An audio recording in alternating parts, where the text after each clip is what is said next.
let's take a look at how to convert a J1772 charger, which is kind of the older North American standard of EV charger, to a Tesla charging port.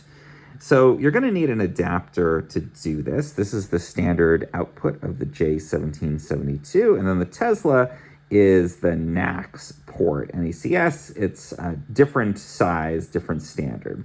However, they're usually very easy to convert. You can usually get a pretty inexpensive converter like I have here that's going to take that J1772 and convert it over.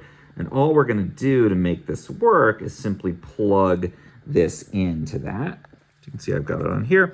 The J1772 will have this locking piece on here to lock it in place, which usually the Tesla chargers don't. So we're just going to click this in. I'm trying to do it one-handed, which is a little tough. Perfect. So now we're clicked in. And then if you're using a Tesla, or in my case, I have a Tesla compatible EV over here, I can go ahead and open up my charging port, and then I can simply plug that Tesla charger in there, connected to the J1772, and charge up no problem. It's an AC charger, so it's not going to be the fastest, particularly with this converter on there. There's sometimes limits, but it's not a DC fast charger or anything. But again, it's useful to have these if you have a, like I do, a J1772 home charger, and now you have a Tesla vehicle or Tesla compatible. It's easy to convert it there. Or often it's great to carry one of these adapters if you're going to be charging in public places, like you're at a hotel overnight or you're at a shopping mall.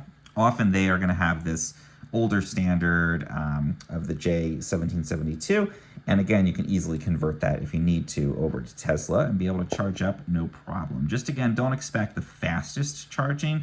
Typically, we're talking level 1 or 2 charging with these, not a speedy DC fast charge or like a supercharger level.